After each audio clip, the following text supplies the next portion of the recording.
गांव के पास बने एक जंगल में दो राक्षस रहा करते थे।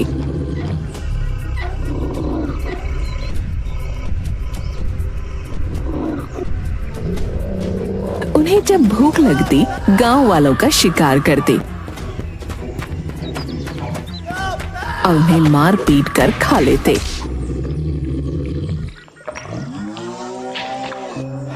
जिसके कारण गांव के लकड़हारे उनसे बहुत डरते थे। एक बार अनजाने में उन्होंने इंसानी वेश में नागराज कुमार को पकड़ लिया और उनका जादुई दीपक उनसे छीन लिया। नागराज कुमार, ये तो बड़ा अनर्थ हो गया। नागलोक के जादुई दीपक के कारण ही यहाँ उजाला रहता था। अगर दीपक नहीं मिला तो हमें अंधेरे में रहना होगा। सैनिकों, पिताजी को इसकी खबर नहीं होनी चाहिए। मैं उन राक्षसों को ढूंढकर दीपक जरूर ले आऊंगा। लेकिन नागलोक में अंधकार हो जाने के कारण नागराज कुमार का सर एक बड़े पत्थर से टकरा जाता है और वो बेहोश हो जाते हैं। दूसरी तरफ गरीब लकड़हारे बाबूलाल के घर में खाने को कुछ भी नहीं था। वो सोचने लगा, राम जी की कसम, मरना तो निश्चित है। या तो भूख से मरे या फिर जंगल जाकर मरे। जंगल जाकर मरूंगा तो कम से कम मन में यह तो रहेगा कि हमने परिवार के लिए मेहनत करी, वरना मरने के बाद भी खुद को माफ नहीं कर पाऊंगा। बाबूलाल की बीवी ने उसे घर में पड़े चोकर की 2 रोटियां और चटनी दे दी। एक हाथ में कुल्हाड़ी और एक हाथ में खाने पीने की पोटली लेकर बाबूलाल पेड़ काटने जंगल की ओर चल पड़ा। जब वो जंगल पहुंचा तो उसे दूर दूर तक कोई नहीं दिखा।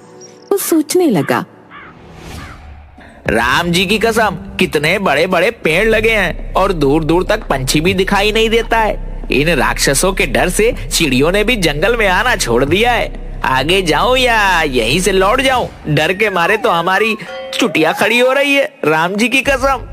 बेचारे बाबूलाल के सामने बार बार उसके परिवार का भूखा चेहरा आ जाता। हिम्मत करके वो आगे बढ़ा। उसे सामने एक पेड़ गिरा हुआ दिखाई पड़ा। राम जी की कसम, बीवी ने जो रोटी बनाई है खा लेते हैं। कहीं ऐसा ना हो कि भूखे ही मर जाएं। फिर आगे बढ़ेंगे और पेड़ काटेंगे। देखें हमारी किस्मत में क्या लिखा है राम ने। बाबूलाल ने अपनी पोटली खोली।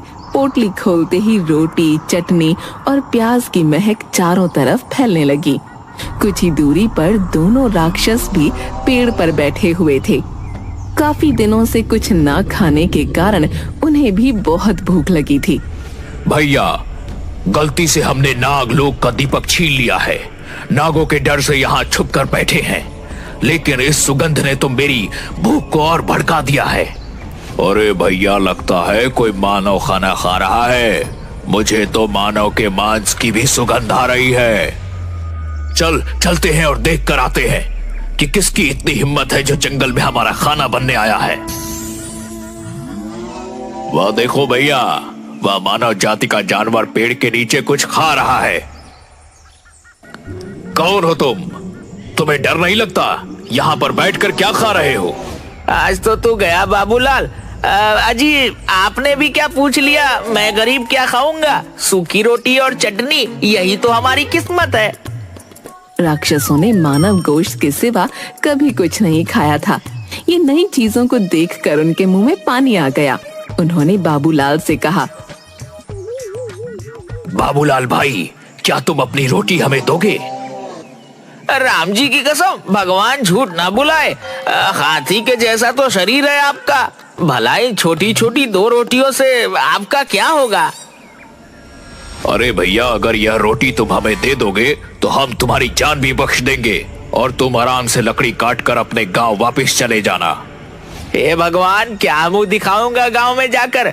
वैसे भी मेरे घर में तो बिल्कुल अंधेरा होगा और भूखे मर जाएंगे सब लोग। तो फिर कोई दिया जलाने वाला भी नहीं होगा।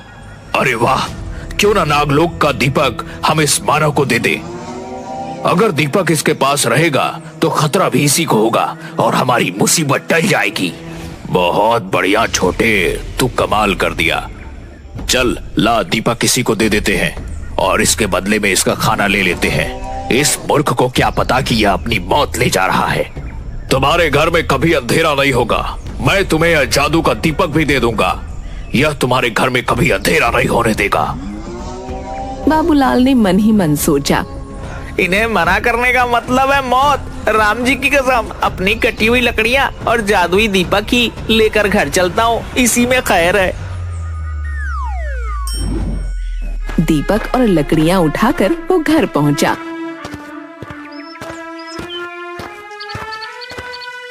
क्यों जी, आ गए तुम? सीता मैया की जय, बड़ी भूख लगी है। भगवान झूठ न बुलाए, लड़कियां, अरे मेरा मतलब है लकड़ियां तो मिल गई हैं, लेकिन सुबह बिकेंगी। अभी तो ये दीपक ले जा, इसी से कलेजा ठंडा कर, और हो सके तो मुझे कुछ खिला दे। अरे दैया, तुम्हें तो 2 रोटी और चटनी दी थी, सारी सपाचट कर दी। जय हो सीता मैया की। यहाँ मैं भूखी तुम्हारी राह देख रही हूँ और तुम खाना मांग रहे हो। अरे बावली, तुझे क्या बताऊं मेरे साथ क्या हुआ, तुझे विश्वास नहीं होगा।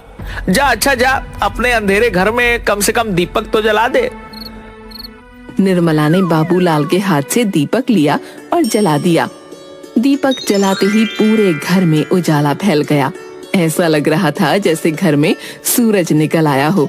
यहाँ तक कि खिड़की से बाहर निकलने वाले उजाले से गांव भी रोशनी से नहा रहा था। अरे भाई बाबूलाल, तेरे घर में इतनी रोशनी कहाँ से निकल रही है? जैसे लग रहा है पूरे गांव में सुबह हो गई। अरे बावली, जल्दी से खिड़की बंद कर। मैं किसी को कुछ नहीं बता सकता। मैं बाहर जाकर मुखिया जी से बात करके आता हूँ। बाबूलाल बाहर जाता है और राक्षसों के डर से किसी से कुछ भी नहीं कहता। भगवान झूठ ना बुलवाए मुखिया जी, ऐसी तो कोई बात नहीं है। हम गरीबों के यहाँ भला बहुत दिनों के बाद दिया जलाया है ना, इसलिए आपको लग रहा होगा मेरे घर में रोशनी है, वरना मुझे गरीब के यहाँ दिया जलता ही कहाँ है।